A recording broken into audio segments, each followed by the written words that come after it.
अब पता चला। सेटअप की बात हो रही है, एक ऐसा सेटअप जिसको आप टेक्नोक्रेट का सेटअप कहते हैं, जिसको एस्टैब्लिशमेंट की हिमायत हासिल हो। अब तो तज्जियाकार नाम भी डिस्कस कर रहे हैं कि जनाब लोगों को अप्रोच किया जा रहा है, जिनमें हफीज़ शेख हैं, शाहिद खान अब्बासी हैं, मिफ्ता इस्माइल हैं, मुशाहिद हुसैन सैयद हैं, शब्बर जैदी हैं, रज़ा बाक़िर हैं, डॉक्टर इशफाक हुसैन, मुस्तफ़ा नवाज़ खोकर, तसद्दुक़ हुसैन जिलानी, हत्ता के फैसल वाडा। आप सोचिए कि ये लोग डिस्कस हो रहे हैं कि अच्छा अगर ये आ जाते हैं सब लोग काबिल कबूल होंगे। सिद्दीक जान, जो इस वक्त माहौल बन गया है, जहाँ से बात शुरू हुई थी, हमने देखा बिलावल साहब कहते हैं कि जी मार्शल लॉ लग सकता है, इरफान कादिर साहब कह रहे हैं 5-6 दिन है और उसके बाद मार्शल लॉ लग सकता है। इस तरह की बातें हो रही हैं। तो ये कोई सेमी मार्शल लॉ, ये केयर टेकर सेटअप जिसको एस्टैब्लिशमेंट की हिमायत हासिल हो, उस तरफ देखा जा रहा है, क्योंकि इमरान खान अब सिस्टम के लिए काबिल कबूल नहीं है। ये बात सरेआम की जाती है कि इमरान खान की मकबूलियत है लेकिन कबूलियत नहीं है।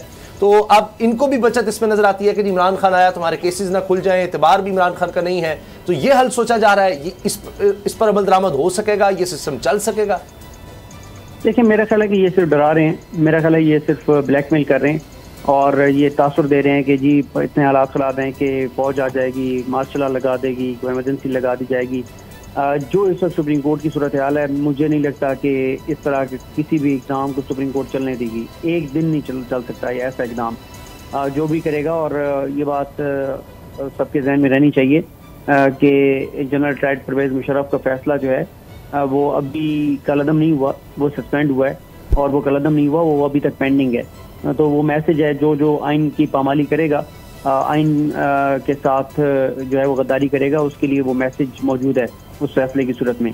और दूसरा ये है कि इस वक्त जो मुआशी सूरत हाल है, दुनिया का कोई मुल्क तो छोड़ें, हमारे दोस्त मुल्क हमें पैसे देने को तैयार नहीं है, हमारे अपने जो ओवरसीज पाकिस्तानी हैं वो रेमिटेंसेस भेजने को तैयार नहीं है, हमारे पास IMF हमसे अभी तक जो है वो प्रोग्राम बहाल करने को तैयार नहीं है। तो कैसे आप इस सारी सूरत हाल में मार्शल लॉ लगाएंगे जब पहले ही मुल्क के मुआशी हालात इतने ज़्यादा ख़राब हैं। और दूसरी चीज़ ये है कि मार्शल लॉ उस वक्त लगा करते थे जब लोगों को लगता था कि तमाम पॉलिटिकल पार्टीज जो हैं वो मसला का सबब हैं और उनकी वजह से पाकिस्तान मसाइल का शिकार है और वो मसीहा के तौर पे इस्टेब्लिशमेंट को देखते थे। लेकिन अब सूरत हाल इस तरह की नहीं है। तो मुझे लगता है कि ये सिर्फ ब्लैकमेल कर रहे हैं, ये सिर्फ डरा रहे हैं, ये सिर्फ धमकियाँ दे रहे हैं, ये सिर्फ अफवाहें फैला रहे हैं। ना तो इमरजेंसी की कोई गुंजाइश है, ना ही मार्शल लॉ की कोई गुंजाइश है। और अगर इस तरह के इकदाम जिसने भी किया, तो मैं आपको अभी से बता रहा हूँ, एक दिन से ज़्यादा सुप्रीम कोर्ट ऑफ पाकिस्तान इसको नहीं चलने देगी। अच्छा, ये जो बात आपने मईशत की सब चीज़ें उससे जुड़ती हैं। मुज़म्मिल, आप ये बात कर रहे थे कि हालात ऐसे हैं। एशियन डेवलपमेंट बैंक कहता है 6.6%